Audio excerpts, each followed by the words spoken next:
ఒక్కసారి కొమ్మూరి గోల్డ్ కి కాల్ చేయండి. తాకట్లో ఉన్న మీ బంగారాన్ని విడిపించి మార్కెట్ ప్రైస్ కి వాళ్ళు కొనుక్కుని మిగతా డబ్బులు మీకు ఇచ్చేస్తారు. వెల్కమ్ టు మనం టీవీ.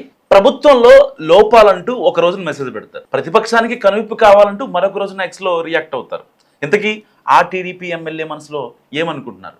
కూటమి సర్కార్ని ఇరుకున పెట్టాలన్నది ఆయన లక్ష్యమా, లేక రేపటి పరిణామాలను ముందే ఊహించి సేఫ్ అండ్ డబుల్ గేమ్ ఆడుతున్నారా?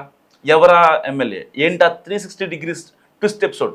ఎన్టీఆర్ జిల్లా Tiruvuru assembly concept. So first time MLA అయ్యారు కోలికపూడి శ్రీనివాస్. మొదట్లో కొద్ది రోజులు బాగానే ఉన్నా ఆ తర్వాత నుంచి ఆయన వ్యవహరిస్తున్న తీరు ఇటు సొంత టీడీపీ అధిష్టానాన్ని అటు కూటమి ప్రభుత్వాన్ని పక్కాగా ఇరుకుని పెడుతుంది. ఫస్ట్ లో ఎమ్మెల్యే వర్సెస్ ఎంపీ కేసినేని చిన్నిగా ఉన్న వ్యవహారం ఇప్పుడు కోలికపూడి వర్సెస్ పార్టీగా మారిందన్నది పొలిటికల్ వర్గాల మాట. ఆఖరి నిమిషంలో ఆయనకు టికెట్ ఖరారు చేసి ఎమ్మెల్యేగా గెలిపించినా ఇప్పుడు తమకే తలనొప్పిగా మారుతున్నారని ఎమ్మెల్యే తీరుతో పార్టీ బాగా ఇబ్బంది పడుతుందని అంటున్నారు టీడీపీ నాయకులు. ప్రతి విషయంలో ఆయన బోర్డర్ దాటారన్నది పార్టీ నేతల ఆరోపణ ఎప్పటి నుంచో. అదే సమయంలో ఆయన మాత్రం తనను అకారణంగా ఇబ్బంది పెట్టడం వల్లే ఈ పరిస్థితి వచ్చిందని అంటున్నారు. సో ఇప్పటికే ఎమ్మెల్యేగా గెలిచి 2 ఏళ్లు సమీపిస్తున్న వేళ కోలికపూడి చేస్తున్న కొత్త తరహా రాజకీయంపై ఆసక్తికరమైన చర్చ జరుగుతుంది రాజకీయ వర్గాల్లో. ఎమ్మెల్యే డబుల్ గేమ్ ఆడుతున్నారని, రేపటి రోజున ఏదన్నా తేడాపాడా నేను పార్టీ కోసమే అంతా చేస్తే ఇలా వ్యవహరించారని చెప్పే వ్యూహం కూడా ఉండి ఉండవచ్చని అనుమానిస్తున్నారు. ప్రభుత్వ అధికారులు తీరు మొదలు ప్రభుత్వం తీసుకున్న నిర్ణయాల వరకు అన్నిటిపై చేసిన వ్యాఖ్యలు గతంలో అధికార ప్రతిపక్ష పార్టీలో చర్చకు కారణమయ్యాయి. ఎంపీ కేసినేని చిన్ని కోలికపూడి మధ్య గ్యాప్ రావడంతో ఎంపీ టార్గెట్గా చాలా ఆరోపణలు విమర్శలు చేశారు ఆయన. దానికి సంబంధించి పార్టీ క్రమశిక్షణ కమిటీ ఎమ్మెల్యేని 2 సార్లు పిలిచి మాట్లాడినా ఆయన తీరు మారలేదు.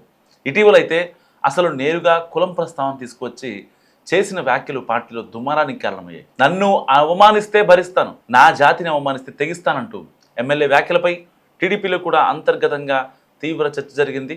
అదే సమయంలో ఆయనతో పార్టీ రాష్ట్ర అధ్యక్షుడు పల్లా శ్రీనివాసరావు మాట్లాడటం, ఆ తర్వాత కోలికపూడి కూడా తిరువూరులో వివాదాలు ముగిశాయని మీడియా చిట్ చాట్లో చెప్పడంతో అంతా ముగిసిందని అనుకున్నారు.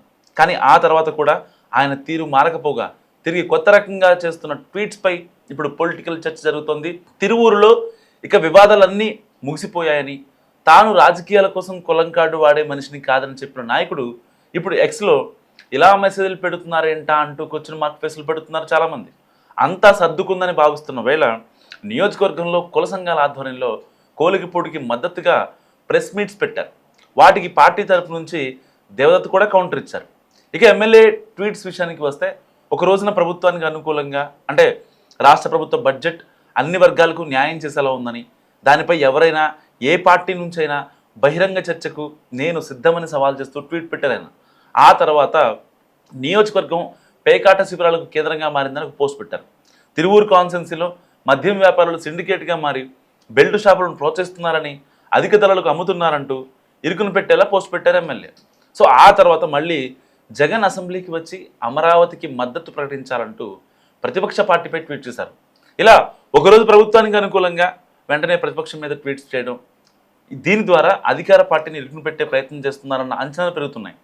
రేపటి రోజున ఒకవేళ పార్టీ తన మీద చర్యలు తీసుకుంటే ఈ ట్వీట్స్ని ఆయుధంగా వాడాలనుకుంటున్నట్టు కూడా విశ్లేషిస్తున్నారు చాలామంది. నేను తప్పుగా మాట్లాడాను తప్ప పార్టీ లైన్ దాటలేదన్న విషయాన్ని చెప్పేందుకే ఇలా వ్యవహరిస్తున్నారన్న అభిప్రాయాలు ఉన్నాయి. సో ప్రస్తుతం ఆయన డబుల్ అండ్ సేఫ్ గేమ్ మొదలు పెట్టారనేది పొలిటికల్ సర్కిల్స్లో జరుగుతున్న డిస్కషన్. కోలికపూడి గురించి, మరి ఆయన ఆడుతున్న డబుల్ గేమ్ గురించి మీరేమనుకుంటున్నారు? మస్తుగా కామెంట్ చేయండి.